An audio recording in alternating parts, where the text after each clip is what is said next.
আল্লাহ পাক রব্বুল আলামিন কুরআনে কারীমের মধ্যে জমিন ধ্বংস হওয়া সম্পর্কে ঘোষণা করেছেন,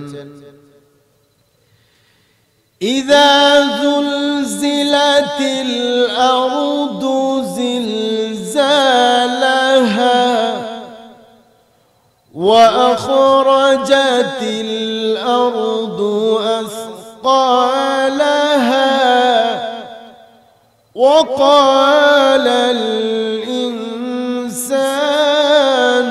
ما لها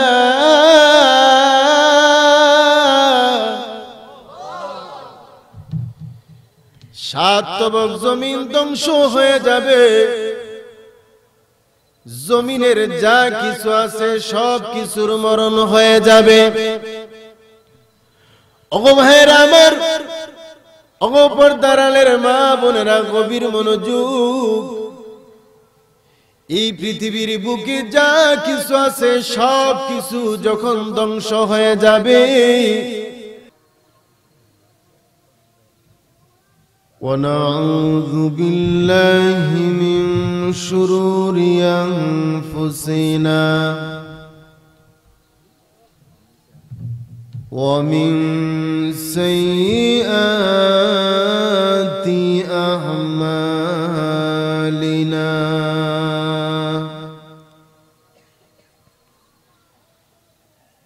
من يهد الله فلا مضل له ومن يضلله فلا هادي له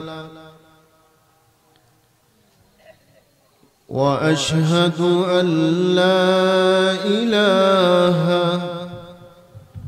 إلا الله وحده لا شريك له وأشهد أن سيدنا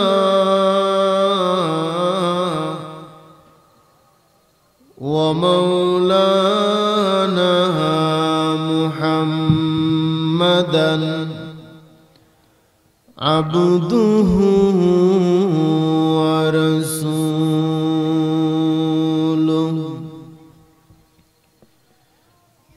الذي أرسل إلى الناس كافة بشيرا ونذيرا وداعيا إلى الله بإذنه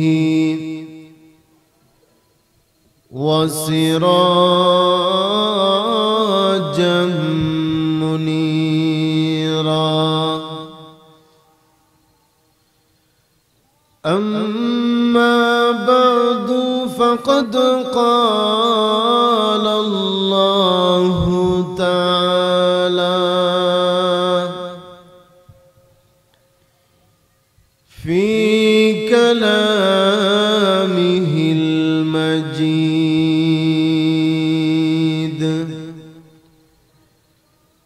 وفي فرقانه الحميد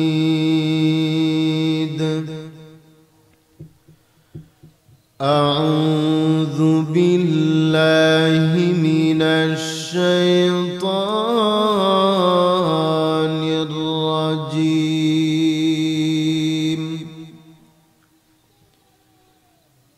بسم الله الرحمن الرحيم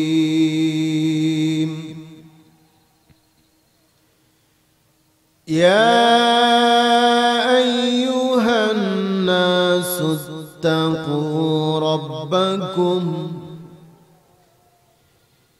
إن زلزلة الساعة شيء عظيم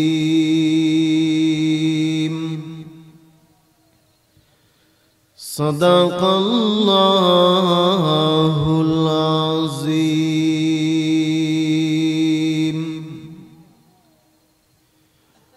وصدق رسوله نبي كريم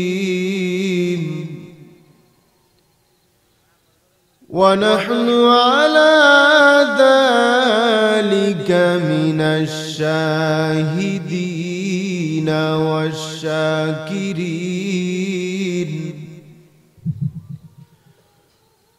والحمد لله رب العالمين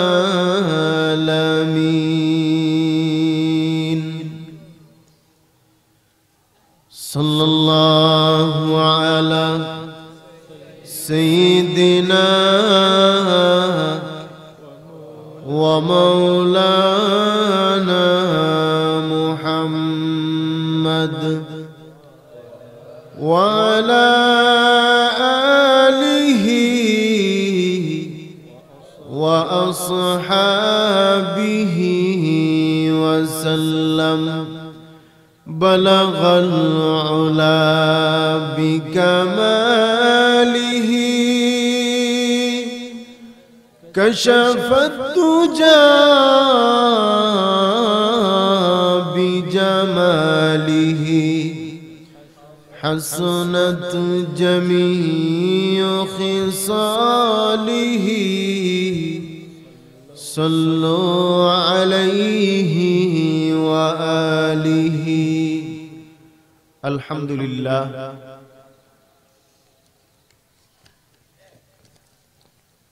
পূর্ব বাদেশ্বর দক্ষিণ গাংপার আল ইসলাম যুব সমাজ কল্যাণ সংস্থা ও বাইতুল হুদা জামে মসজিদের উদ্যোগে পঞ্চম বার্ষিক ইসলামী মহাসম্মেলনের অত্যন্ত শ্রদ্ধাভাজন সভাপতি সাহেব, দিগর উলামায়ে কেরাম, উপস্থিত সমবেত প্রাণপ্রিয় মুসলমান ভাইয়েরা, পর্দার আড়ালে অবস্থানরত অত্যন্ত শ্রদ্ধেয় সম্মানিত মা ও বোনেরা, সর্বপ্রথম আল্লাহ পাক রব্বুল আলামিনের দরবারে শুকর আদায় করছি যে আল্লাহ রব্বুল আলামিন অত্যন্ত দয়া করে মায়া করে দুনিয়ার সমস্ত ঝামেলাকে উপেক্ষা করে জান্নাতের বাগানে আসবার বসবার মতো তৌফিক দান করেছেন। এজন্য বিনয় অবনতি চিত্তে শ্রদ্ধা জড়িত কণ্ঠে সুউচ্চ আওয়াজের সমস্বরে সবাই বলে আলহামদুলিল্লাহ।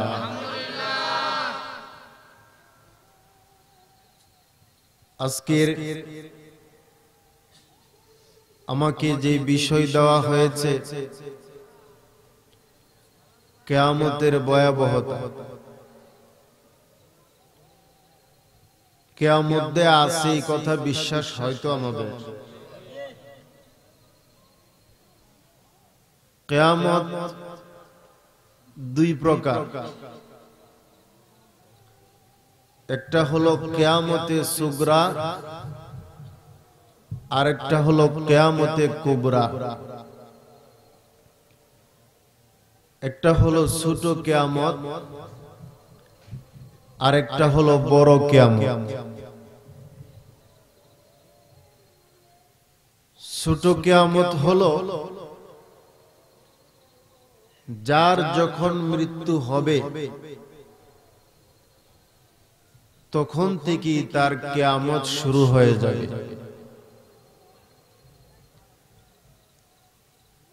আগে আসুন আমরা ছোট কিয়ামতটা কিছু বুঝি, এরপরে সমষ্টিগত কিয়ামতে যায়। এই পৃথিবীর বুকে যা কিছু আছে সব কিছুর ধ্বংস মৃত্যু আছে। আমরা দুই চোখে যা কিছু দেখতেছি না দেখতেছি সব কিছু একদিন ধ্বংস হবে, মৃত্যুবরণ করবে। কুল্লু মান আলাইহা ফান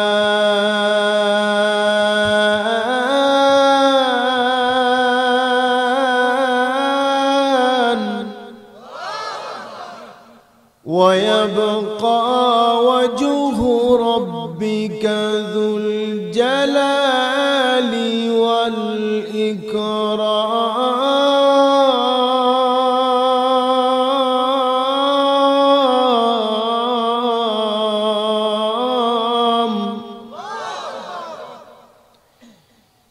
এই পৃথিবীর বুকে যা কিছু আছে সব কিছু ধ্বংস হবে, সব কিছুর কিয়ামত হবে, বাকি থাকবেন শুধু আল্লাহ। জোরে কন্যা সুবহানাল্লাহ। এই কথার উপরে একটা মাসআলার উপরে আস্তিক বলেন, নাস্তিক বলেন, মুসলমান বলেন, হিন্দু বলেন, খ্রিস্টান বলেন, বুদ্ধ বলেন, নাসারা বলেন, আর যাই বলেন, সকলেই একমত যে আমাকে মৃত্যুবরণ করতেই হবে। কেউ এর হাত থেকে রক্ষা পাবে না। এই পৃথিবীর বুকে অতীতে যারা ছিল তারা যেমন চলে গেছে, বর্তমানে যারা আছে তারাও চলে যাবে, ভবিষ্যতে যারা আসবে তারাও চলে যেতে হবে। কুল্লু নাফসিন যায়িকাতুল মাউত, সমস্ত প্রাণীকে মৃত্যুবরণ করতে হবে, এতে কোনো সন্দেহ নাই। কিয়ামতের ভয়াবহতা, কিয়ামত ছোট কিয়ামত, প্রত্যেকেরই যখন মৃত্যু হবে তখন থেকেই কিয়ামত শুরু হয়ে যাবে। মুখ দিয়া বলা যায়, কিন্তু যার কিয়ামত শুরু হয়েছে সে বুঝতেছে কি অবস্থা। মৃত্যুর যন্ত্রণা আসেনি? আর একটু জোরে কোন। এই পৃথিবীর বুকে যা কিছু আছে সব কিছুর মরণ হবে, সকলেরই মৃত্যু আছে, কিয়ামত আছে, বাকি থাকবেন শুধু আল্লাহ। জোরে কন্যা সুবহানাল্লাহ। এজন্য আল্লাহ পাক বলেন, আল্লাহু লা ইলাহা ইল্লাহু, আল্লাহ ছাড়া কোনো মাবুদ নাই, ইবাদতের উপযুক্ত আর কেউ নাই। কারণ মাবুদ আর উপাস্য হতে গেলে যতগুলি গুণ আর সিফাত লাগে, এর প্রথম নাম্বারগুলি মহান আল্লাহ পাক রব্বুল আলামিন এই আয়াতের পরে তুলে ধরেছেন। আল হাইয়ুল কাইয়্যুম,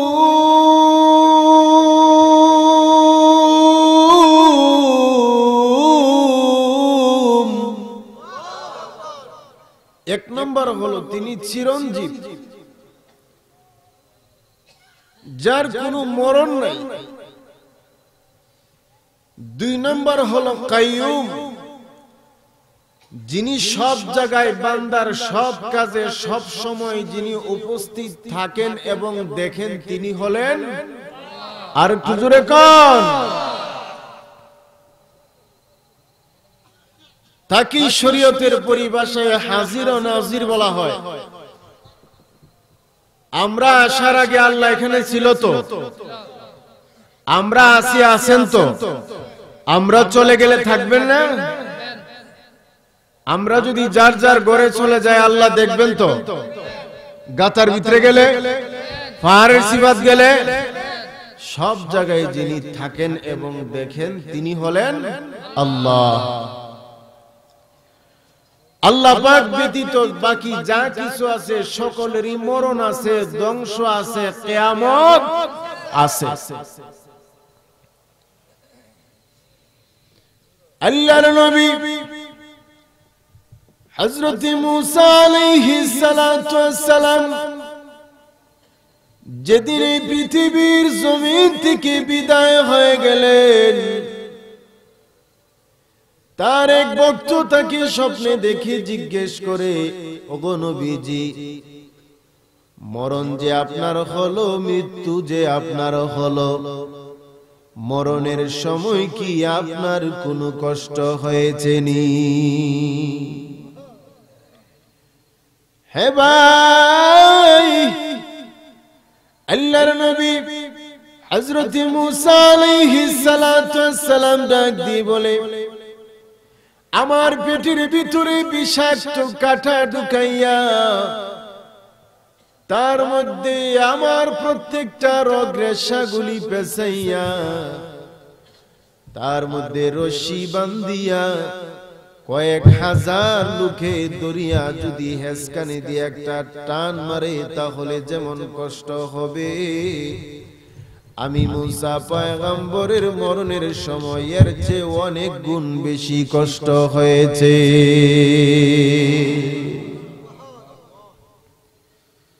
নবীর যদি এরকম কষ্ট হয়, আমাদের কি অবস্থা হতে পারে? আল্লাহর পয়গম্বর হযরত ঈসা আলাইহিস সালাতু ওয়াস সালাম তার সমাজের লোকেরা যখন নবীকে নবী বলে মানতে চায় না, বিশ্বাস করতে চায় না, পয়গম্বর ঈসা আলাইহিস সালাতু ওয়াস সালাম বলে, ও সমাজের লোকেরা, একমাত্র আল্লাহর ইবাদত করো, বাকি সব কিছুর ইবাদত বর্জন করো, বাদ দাও। কারণ আল্লাহ রব্বুল আলামিন আমাদেরকে পাঠাইছেন শুধু আল্লাহর ইবাদত করার জন্য। কিসের জন্য পাঠাইছেন? আমার কথা, আমার কথা কে বলছেন? ওয়ামা খালাকুতুল জিন্না ওয়াল ইনসা ইল্লা লিয়াবুদুন।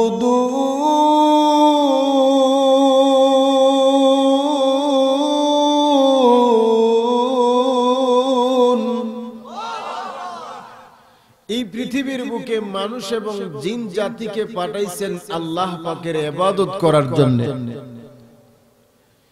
এই দুনিয়ার বুকে আল্লাহ পাক রব্বুল আলামিন সর্বপ্রথম জিন জাতিকে পাঠাইছিলেন আল্লাহর ইবাদত করার জন্য। কিন্তু জিন জাতি আইসা ইবাদত বাদ দিয়ে তারা এমন ভাবে সীমা লঙ্ঘন করতে শুরু করে দিয়েছে, আল্লাহ পাক রব্বুল আলামিন তাদেরকে পৃথিবী থেকে সরায়া পাহাড়ে বনে জঙ্গলে জায়গা করে দিয়া এই দুনিয়ার বুকে আল্লাহ পাক রব্বুল আলামিন ফেরেশতা জাতিকে পাঠাইছেন আল্লাহর ইবাদত করার জন্য।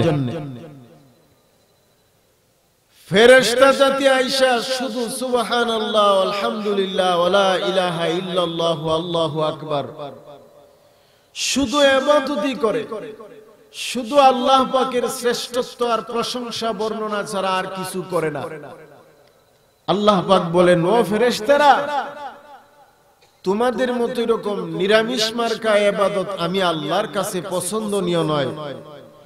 অতএব আমি আল্লাহ পাক রব্বুল আলামিন এমন এক জাতি পৃথিবীর বুকে পাঠাইতে চাই যারা আমি আল্লাহর ইবাদত করবে, পাশাপাশি ভুল করে যদি কোনো গুনাহ করেও ফেলে আমি আল্লাহর কাছে মাপ চাইবে, আমি আল্লাহ রব্বুল আলামিন তাদেরকে মাপ করে দিব। জোরে কোন সুবহানাল্লাহ।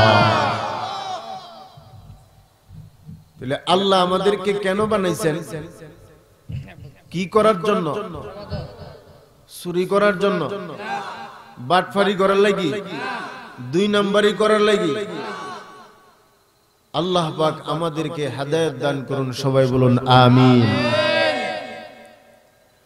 আল্লাহর নবী হযরত ঈসা আলাইহিস সালাতু ওয়াস সালাম তার উম্মতেরা তাকে বলে, যদি আপনি সত্যি নবী হইয়া থাকেন আর কবর থেকে যদি কোনো মৃত ব্যক্তি উঠে সাক্ষী দেয় যে সত্যি আপনি আল্লাহর পয়গম্বর, তাহলে আপনাকে আমরা নবী বলে বিশ্বাস করব এবং মানব। আল্লাহর নবী হযরত ঈসা আলাইহিস সালাতু ওয়াস সালাম পুরাতন একটা কবরের পার গিয়ে দাঁড়িয়ে কবরকে ইশারা করে বললেন কুম বিইজনিল্লাহ, যার অর্থ হলো আল্লাহর হুকুমে জিন্দা হয়ে আসো। জীবিতকে মৃত দান করার মালিককে, মৃতকে জীবন দান করার মালিককে, হায়াতের মালিককে, মৌতের মালিককে আল্লাহ পাক বলেন। অবিশ্ব নবী আপনিও বলেন, কি বলবো? قل إن الصلاة ونسقي ومحياي ومماتي لله رب العالمين।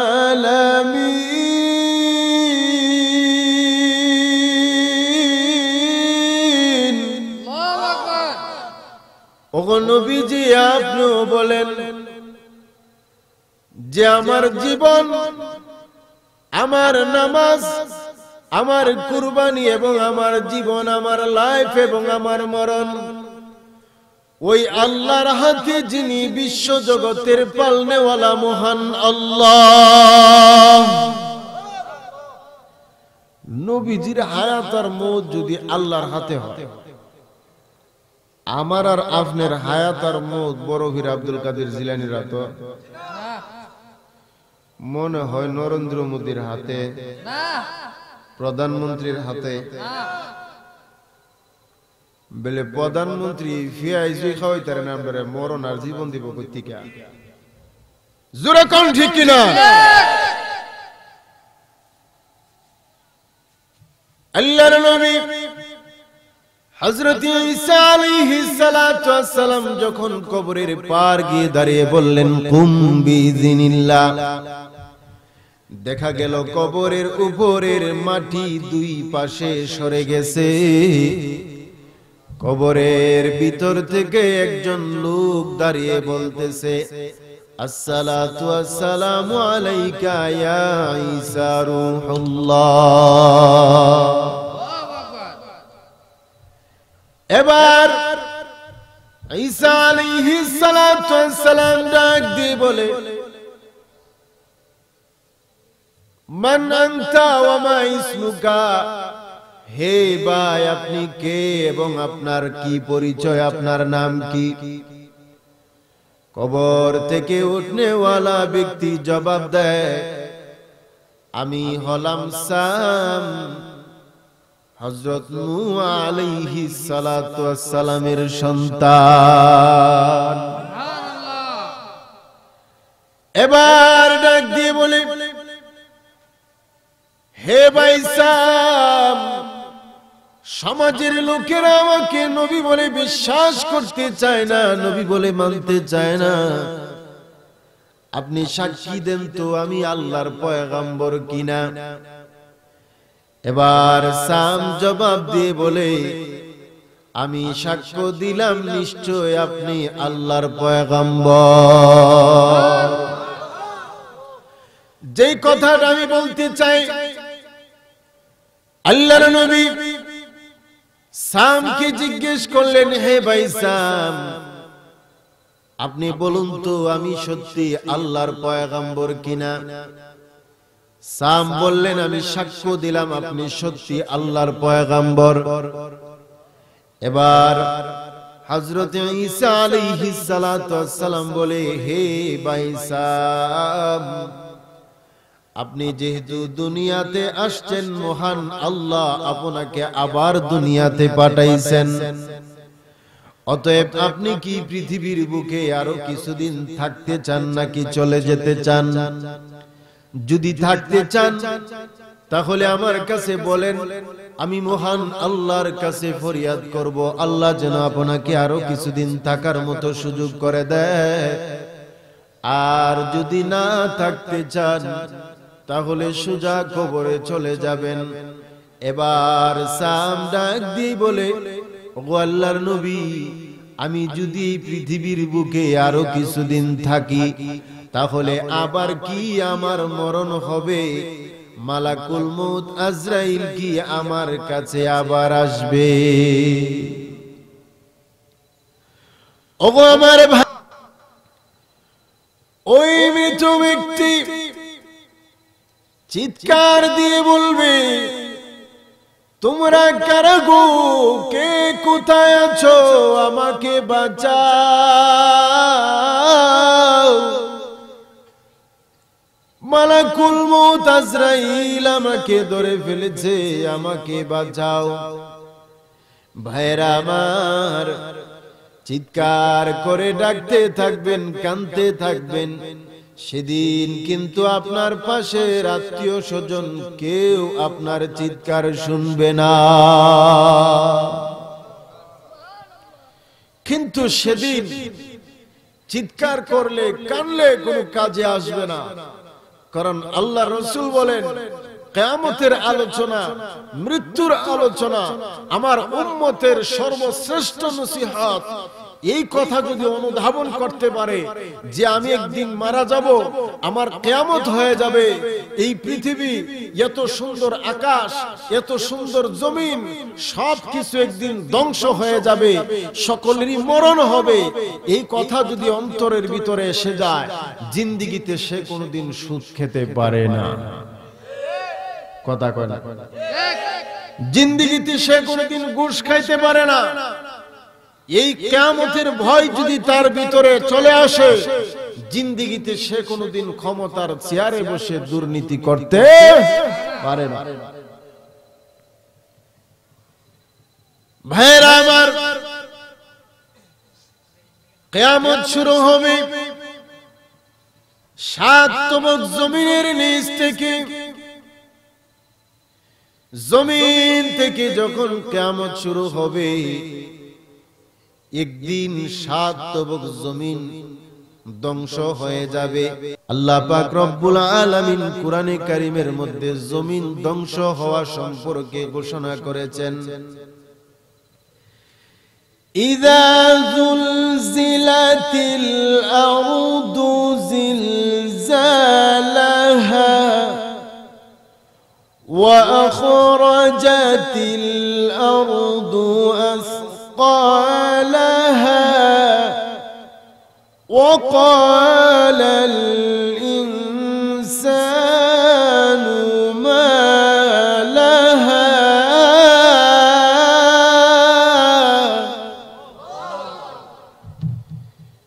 সাত তবক জমিন ধ্বংস হয়ে যাবে, জমিনের যা কিছু আছে সব কিছুর মরণ হয়ে যাবে। ওগো ভাইরা আমার, ওগো পর্দার আড়ালের মা বোনেরা, গভীর মনোযোগ।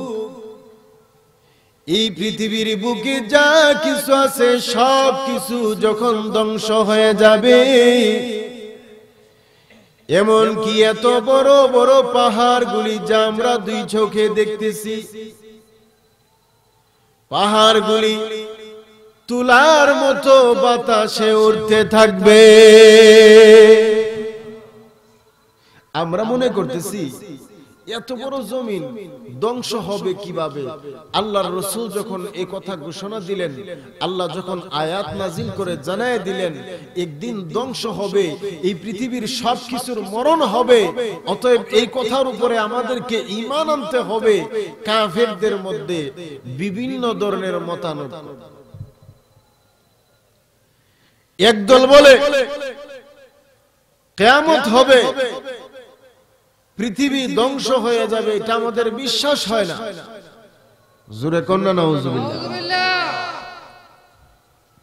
আরেক দল বলে হইলে হতেও পারে, নাও হতে পারে, সন্দিহান। আরেক দল বলে যদি কিয়ামত হয় তাহলে হয় না কেন? নাউজুবিল্লাহ কইতেন না। আল্লাহ পাক বলেন, আম্মা ইয়াতাসাআলুন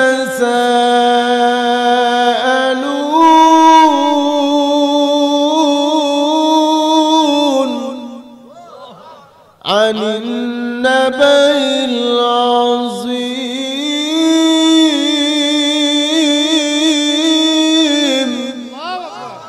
الذي هم فيه مختلفون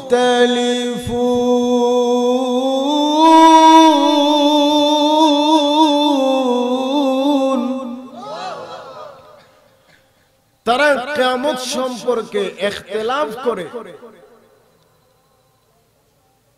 আমি তাদেরকে কখন কিয়ামত দিব কিয়ামত হবে এটা নিশ্চিত কেউ যদি এর উপরে সন্দেহ করে তাহলে তার ঈমান থাকবে না কিয়ামত আমি দিব কখন দিব কোন দিন দিব এই কথা আল্লাহর রাসূলকে জিজ্ঞাসা করে এবং তারা মতানক্য করে ওগো নবীজি জানায় দিন কিয়ামত আমি দিব কোন দিন দিব কখন দিব এটা আমি একমাত্র আল্লাহ ছাড়া আর কাউকে জানাই নাই এখন কাফেররা বলে তাহলে আপনি যদি কিয়ামতের দিন তারিখ বলতে পারেন না তাহলে আপনি কি আল্লাহর নবী বিশ্ব নবী রাহমাতুল লিল আলামিন ডাক দিয়ে বলে ও দুনিয়ার মানুষ কিয়ামত সম্পর্কে যারা বিশ্বাস করে এবং ঈমান এনেছে হ্যাঁ নিশ্চয়ই কিয়ামত হবে তাদেরকে কিয়ামতের ভয় দেখানো হলো আমি বিশ্ব নবীর কাজ হে ভাই আল্লাহর নবী বিশ্ব নবী রাহমাতুল লিল আলামিন বলে একদিন এত সুন্দর জমিন ধ্বংস হয়ে যাবে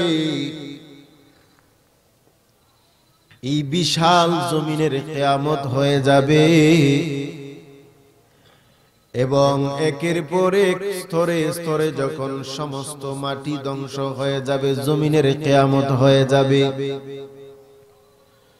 জমিনের ভিতর থেকে স্বর্ণ রূপার খনি যখন বের হয়ে চলে আসবে দুনিয়ার মানুষেরা তাকায়া দেখবে হায়রে এই সম্পদের জন্যই বুঝি আমি অন্যায় করেছিলাম এই সম্পদের জন্য চুরি করেছিলাম ডাকাতি করেছিলাম এই সামান্য সম্পদের জন্য আমি হত্যা করেছিলাম খুন করেছিলাম এত বড় অন্যায় করলাম আজকে সম্পদগুলি স্বর্ণ হীরা মণি মুক্তা আমাদের চোখের সামনে পড়ে আছে কেউ নেওয়ার মতো মন মানসিকতা নাই ভাইরা আমার এই পৃথিবী যখন ধ্বংস হয়ে যাবে এইভাবে কিয়ামত নিচের দিক থেকে উপর দিকে আস্তে আস্তে উঠতে থাকবে একদিন এই পৃথিবী যখন ধ্বংস হয়ে যাবে জমিন এবং আসমান পর্যন্ত এর ভিতরে যা কিছু আছে সব কিছু ধ্বংস হয়ে যাবে ভাইরা আমার এত সুন্দর চন্দ্র সূর্য সব কিছুর মৃত্যু হবে চন্দ্রের মৃত্যু হয়ে যাবে যা আল্লাহ পাক রব্বুল আলামিন কোরআনে কারীমের মধ্যে ঘোষণা করেছেন চাঁদের মৃত্যু হবে সূর্যের মৃত্যু হবে আমরা দুই চোখে যা কিছু দেখতেছি সব কিছুর মৃত্যু হবে জোরে কন্যা ঠিক কিনা ভাইরা আমার আসমান সব প্রথম আসমান ধ্বংস হয়ে যাবে এই আসমান ভেঙে টুকরো টুকরো হয়ে জমিনের মধ্যে পড়ে যাবে আসমানের মৃত্যু হবে প্রথম আসমান থেকে দ্বিতীয় আসমান পর্যন্ত যে দূরত্ব আর ফাঁকা জায়গা রয়েছে ওই ফাঁকা জায়গার মাখলুকগুলিরও মৃত্যু হবে ধ্বংস হবে জোরে কন্যা ঠিক কিনা এইভাবে দ্বিতীয় আসমান তৃতীয় আসমান চতুর্থ আসমান এইভাবে সপ্তম আকাশ পর্যন্ত যখন ধ্বংস হয়ে যাবে মৃত্যু হয়ে যাবে সমস্ত মালাইকা সমস্ত ফেরেশতাদের মৃত্যু হয়ে যাবে শুধু আল্লাহ তাআলার আরশ বহনকারী 8 জন ফেরেশতা এবং মুআল্লিমুল মালাইকা ফেরেশতাদের মধ্যে 4 জন সর্দার বড় বড় ফেরেশতা, এই 12 জন ফেরেশতা ব্যতীত সমস্ত মাখলুকের ধ্বংস হয়ে যাবে। ওগো ভাইরা আমার, ওগো পর্দার আড়ালের মা বোনেরা, আল্লাহ রাব্বুল আলামিন নির্দেশ দিবেন, আল্লাহ পাকের আরশ বহনকারী 8 জন ফেরেশতা তাদের মৃত্যু হয়ে যাওয়ার জন্য আরশ তরতর করে কাঁপতে থাকবে। মালাকুল মউত আজরাইল আলাইহিস সালাতু ওয়াস সালাম বলবে, প্রভু এই ফেরেশতাদের কেন মৃত্যু হবে? যে 8 জন ফেরেশতা আপনার আরশ বহন করে রেখেছে, ওই ফেরেশতাদের কেন মরণ হবে? ওই ফেরেশতাদের কি মাফ করা যায় না? আল্লাহ রাব্বুল আলামিন বলবেন, ও মালাকুল মউত আজরাইল, এই 8 জন ফেরেশতাকে আমি আল্লাহ রাব্বুল আলামিন আমার আরশ তাদের কাঁধের মধ্যে দিয়া, মনে করবা না তাদের কারণে আমার আরশ টিকে আছে, না না, আমি তাদেরকে তাদের কাঁধের মধ্যে আমার আরশকে বসাইয়া দিয়া ওই 8 জন ফেরেশতাকে আমি আল্লাহ ইজ্জত বাড়াইয়া দিয়েছি। ভাইরা আমার, ওই ফেরেশতাদের মৃত্যু হয়ে যাবে। এমন সময় আল্লাহ রাব্বুল আলামিন কুদরতি প্রকাশ গঠন করবেন, আল্লাহ পাকের কুদরত প্রকাশ পাবে। আল্লাহ পাকের আরশ শূন্যের মধ্যে আল্লাহর কুদরতি ভাবে ঝুলতে থাকবে। আল্লাহ রাব্বুল আলামিন ডাক দিবেন, ও জিবরাইল, মিকাইল, আল্লাহর আরশ তরতর করে কাঁপতেছে। এই পৃথিবীর সব কিছু ধ্বংস হয়ে গেছে, সমস্ত ফেরেশতাদের মৃত্যু হয়ে গেছে, আল্লাহর আরশ বহনকারী 8 জন ফেরেশতারও মৃত্যু হয়ে গেছে। এবার জিবরাইল এবং মিকাইলকে আদর করার জন্য ডাকে নাই, একটা কারণ আছে। আরশ তখন তরতর করে কাঁপতেছে। আল্লাহ রাব্বুল আলামিন ডাক দিয়ে বলেন, হে আরশ, তুমি কাঁপতেছো কেন? ব্যাপার কি? আল্লাহর আরশ তখন চিৎকার দিয়ে বলবে, প্রভু হ্যাঁ, এই পৃথিবীর সব কিছু ধ্বংস করে দিয়েছো, আমি কিছু বলি নাই। এবার 2 জনের ব্যাপারে আমি কিছু বলতে চাই। 7 জমিন ধ্বংস হয়ে গেছে, 7 আসমান ধ্বংস হয়ে গেছে, সমস্ত মাখলুকের মৃত্যু হয়ে গেছে, সমস্ত ফেরেশতাদের মৃত্যু হয়ে গেছে।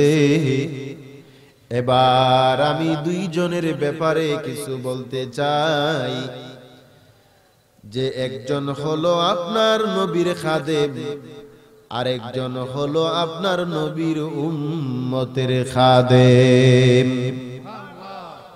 জিবরাইল আলাইহিস সালাতু ওয়াস সালাম আল্লাহর নবীর খাদেম।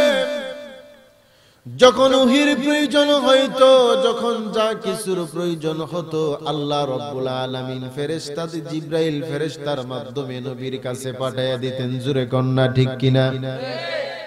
ভাইরা আমার, আর মিকাইল ফেরেশতা হলো নবীর উম্মতের খাদেম। কখন কোন জায়গায় বৃষ্টি দিতে হবে, কখন কোন জায়গায় কোন ফসলটা ফলাতে হবে, এই খেদমত করেছেন হযরত মিকাইল আলাইহিস সালাতু ওয়াস সালাম। আল্লাহর আরশ ডেকে ডেকে বলে, প্রভু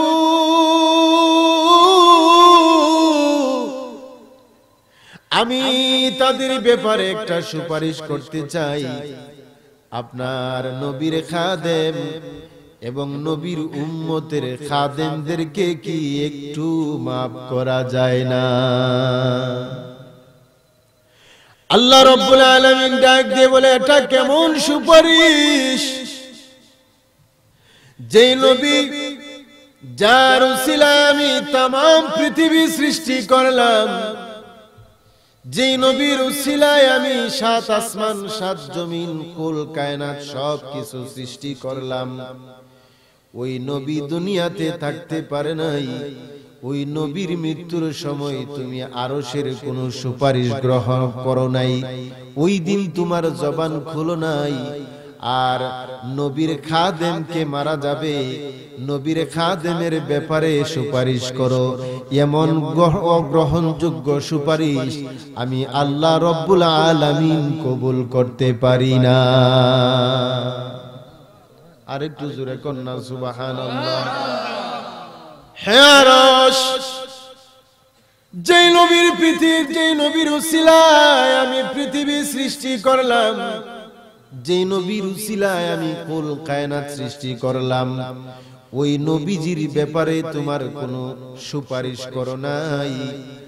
আর নবীর উম্মতের নবীর খাদেমের ব্যাপারে সুপারিশ, মালিকের নামে সুপারিশ না কইরা খাদেমের জন্য সুপারিশ করলে এই সুপারিশ মহান আল্লাহ গ্রহণ করতে পারে না। এবার জিবরাইলের মৃত্যু হলো, মিকাইল ফেরেশতার মৃত্যু হলো। আল্লাহ রাব্বুল আলামিন ডাক দিলেন, ইসরাফিল আমার সামনে আসো। ইসরাফিল ফেরেশতা তরতর করে কাঁপতেছে। ছোট ফেরেশতা না বড় ফেরেশতা?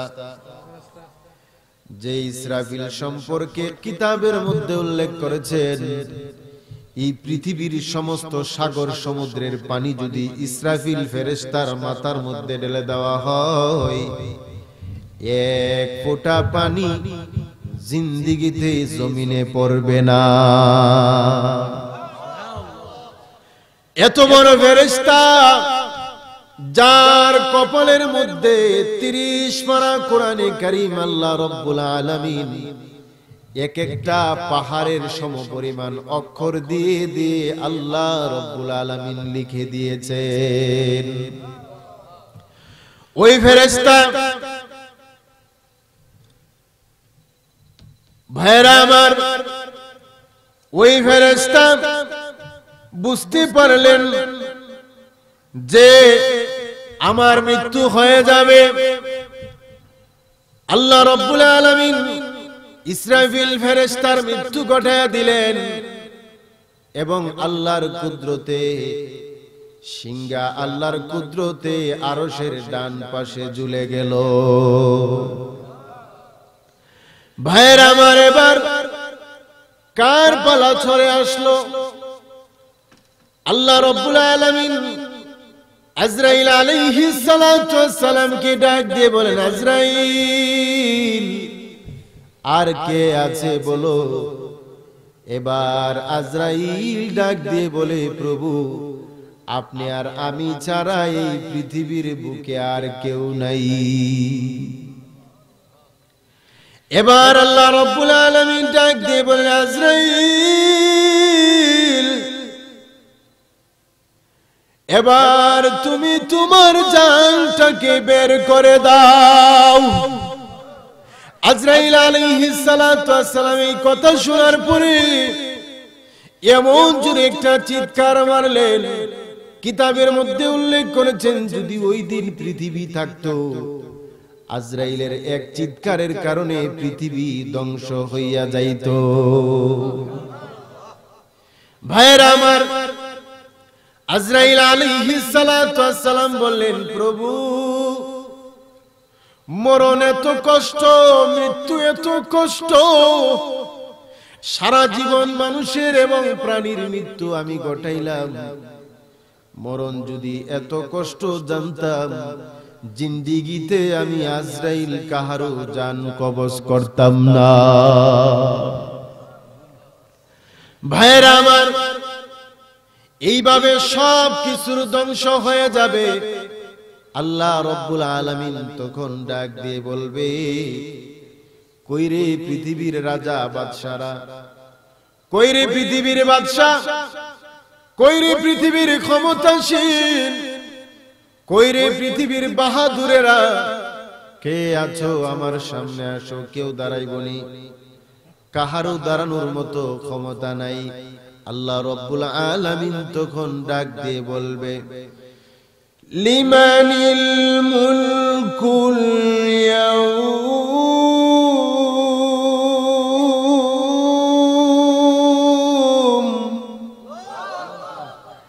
লিল্লাহিল ওয়াহিদিল কাহ্হার।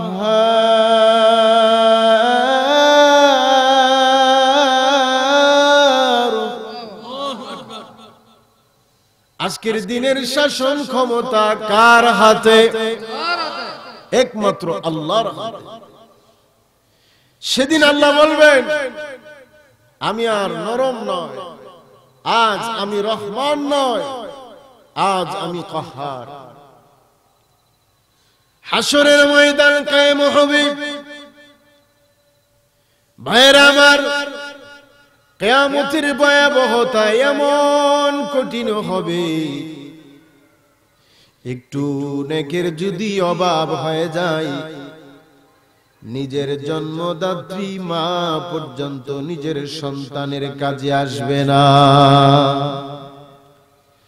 যেই বাবা নিজের সন্তানকে লালন পালন করার জন্য, যেই বাবা এত কষ্ট করে রুজি রোজগার করে সন্তানের মুখে আখার তুলে দেয়, হাসরের ময়দানে যদি একটু নেকের অভাব পড়ে যায়, আর বাবার কাছে যাইয়া বলে, আব্বা, এই পৃথিবীর বুকে আপনি ছিলেন পুরুষের মধ্যে সন্তানের জন্য সবচাইতে বড় দরদি, আজ আমি সামান্য নেকের কারণে জাহান্নামে যেতে হয়, আমাকে একটু নেক দিয়ে সাহায্য করুন।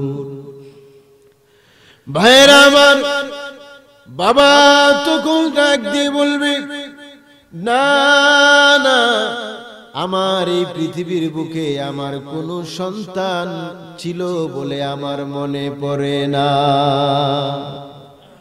এই দুনিয়ার সব কিছু ছেড়ে চলে যেতে হবে নি। আরেকটু জোরে কন্যা, এই রঙিন পৃথিবী সব কিছু আমাদেরকে ছেড়ে চলে যেতে হবে। একদিন আমাদের সকলের মৃত্যু হবে, কিয়ামত হবে। আল্লাহর রাসূল বলেন, কিয়ামতের আলোচনা হলো আমার উম্মতের শ্রেষ্ঠ আলোচনা, শ্রেষ্ঠ নসিহত। অতএব আল্লাহ পাক রব্বুল আলামিন এই নসিহত থেকে শিক্ষা গ্রহণ করে আমাকে আপনাকে সকলকে এই কথাগুলির উপর আমল করে মৃত্যুর ভয় এবং কিয়ামতের ভয় আমার আপনার ভিতরে প্রবেশ করা, এই পৃথিবীতে যেন আল্লাহর হুকুম নবীর তরিকার উপরে অটল থেকে চলতে পারি, সেই তৌফিক দান করুন। সবাই বলুন আমিন। আরো জোরে চিল্লায়ে বলুন আমিন।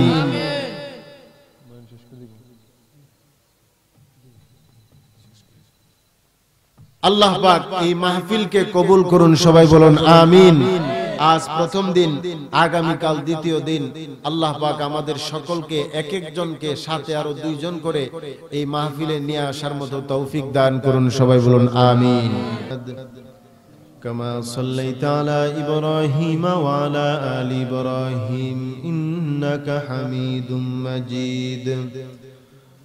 اللهم بارك على محمد وعلى آل محمد كما باركت على إبراهيم وعلى آل إبراهيم إنك حميد مجيد. أستغفر الله الذي لا حول ولا قوة إلا بالله العلي العظيم. أستغفر الله إن الله غفور رحيم. الحمد لله رب العالمين والصلاة والسلام على سيد المرسلين وعلى آله وأصحابه أجمعين. سبحان الله وبحمده سبحان الله العظيم. সুবহানাল্লাহি ওয়া বিহামদিহি সুবহানাল্লাহিল আযীম। ফেলে না দিও আল্লাহ, ফেলে না দিও, গুনাহ যত করেছি আমরা ক্ষমা তুমি করে দিও। বান্দা আছে বন্দিগি নাই, শেষ করেছি জিন্দিগি, আখিরাতের বিচার দিনে এ পাপীদের উপায় কি? রহমান রহিম নামেতে আল্লাহ নিয়েছি তোমায় মানিয়া, আমাদেরকে কেমনে দিবা জাহান্নামে ফেলিয়া। মাফ করে দাও আল্লাহ, মাফ করে দাও, গুনাহ যত করেছি আমরা ক্ষমা তুমি করে দাও। রব্বুল আলামিন গভীর রজনীতে দীর্ঘক্ষণ পর্যন্ত কোরআন হাদিসের আলোচনা শুনবার পরে আয় আল্লাহ তোমার কতগুলি খাস বান্দা বান্দীদেরকে নিয়ে, আলেম উলামাদেরকে নিয়ে, নওজোয়ান যুবক ভাইদেরকে নিয়ে, আয় আল্লাহ মাসুম বাচ্চাদেরকে নিয়ে তোমার শাহী দরবারে ভিক্ষুকের ন্যায় দুইটা হাত বাড়াইছি। প্রভু মেহেরবানি করে আমাদের প্রত্যেকের জীবনের তামাম গুনাহ খাতাগুলিকে মাফ করিয়া দাও। বাকি জিন্দেগি তোমার হুকুম, তোমার হাবিবের তরিকা মতে চলার তৌফিক দান ফরমাও। আয় রব্বুল আলামিন, আজকের এই তাফসীরুল কোরআন মাহফিলকে তুমি কবুল আর মঞ্জুর ফরমাও। আয় আল্লাহ এই মাহফিলকে উসিলা করে এলাকার সকলকে মাফ করিয়া দাও। আমরা যারা হাত বাড়াইছি, আমাদের প্রত্যেকের মা বাবা দাদা দাদি নানা নানি আত্মীয় স্বজন, মায়ার মানুষ, মহব্বতের মানুষ, ভাই বেরাদর, বন্ধু বান্ধব, শ্বশুর শাশুড়ি, আয় আল্লাহ বিশেষ করে আয় আল্লাহ আমাদেরকে মাফ করিয়া দাও। আয় আল্লাহ দুনিয়ার সামান্য গরম, বেশি ঠান্ডা সহ্য করতে পারি না, জাহান্নামের আগুন আমরা সহ্য করতে পারবো না। রব্বুল আলামিন জাহান্নামের আগুন থেকে মাপ চাই, আমাদেরকে ক্ষমা করিয়া দাও। আয় আল্লাহ আমরা যারা হাত বাড়াইছি, আমাদের প্রত্যেকের মুনাজাতকে কবুল আর মঞ্জুর ফরমাও। ইয়া আল্লাহ মা বোনদেরকে সদা সর্বদা পর্দানিশী হয়ে ঈমানের হালতে চলার তৌফিক দান ফরমাও। আমাদের সকলকে নামাজি বানায় দাও। ইয়া আল্লাহ মরণ পর্যন্ত দ্বীনের উপর, ঈমানের উপর অটল থাকার তৌফিক দান ফরমাও। রব্বুল আলামিন আয় আল্লাহ আমাদের সকলকে তোমার ঘর মক্কা মদিনা বারবার জিয়ারত নসিব ফরমাও। মেহেরবানি করে আজকের মুনাজাতের হাদিয়াটুকু লক্ষ কোটি গুণ বাড়াইয়া নবীজির রওজা পাকে সোনার মদিনা সবুজ গম্বুজের নিচ পর্যন্ত পৌঁছাইয়া দাও। আয় আল্লাহ সাহেবে দাওয়াত সহ এই মজলিসের মধ্যে যারা হাত বাড়াইছি, প্রত্যেকের মনের নেক মাকাসদ উদ্দেশ্যগুলি পুরা করিয়া দাও। সমস্ত প্রকার হাজাতগুলি গায়বী ভাবে পুরা করিয়া দাও। ইয়া আল্লাহ যাদের পাত্র, ইয়া আল্লাহ যে সমস্ত পাত্রর সুপাত্রী মিলতেছে না, মিলায়া দাও। যেই সমস্ত পাত্রীদের জন্য সুপাত্র মিলতেছে না, আল্লাহ কুদরতি ফয়সালায় মিলায়া দাও। রব্বুল আলামিন আয় আল্লাহ জানি না কে কোন উদ্দেশ্যে হাত বাড়াইছে, প্রত্যেকের মনের জায়েজ মাকাসুদ উদ্দেশ্যগুলি পুরা করিয়া দাও। ইয়া আল্লাহ বিশেষ করে আমাদের সকলকে নামাজি বানায়া দাও। 5 ওয়াক্ত নামাজ ঠিক সময়মতে আদায় করার তৌফিক দান ফরমাও। রব্বুল আলামিন আয় আল্লাহ পানিতে ডুবাইয়া, আগুনে পুরাইয়া, রাস্তাঘাটে অ্যাক্সিডেন্ট করিয়া, বেজ্জতি করিয়া আমাদেরকে মারিও না। রমজান মাসের জুমার নামাজের সেজদারত অবস্থায় মালাকুল মউত আজরাইলকে পাঠাইয়া দিও। রব্বুল আলামিন আয় আল্লাহ আজকের মুনাজাতকে তুমি কবুল আর মঞ্জুর ফরমাও। সাল্লাল্লাহু তাআলা আলা খায়রি খালকিহি মুহাম্মাদিন ওয়া আলিহি ওয়া আসহাবিহি আজমাইন। আমিন বিরহমাতিকা ইয়া আরহামার রাহিমিন।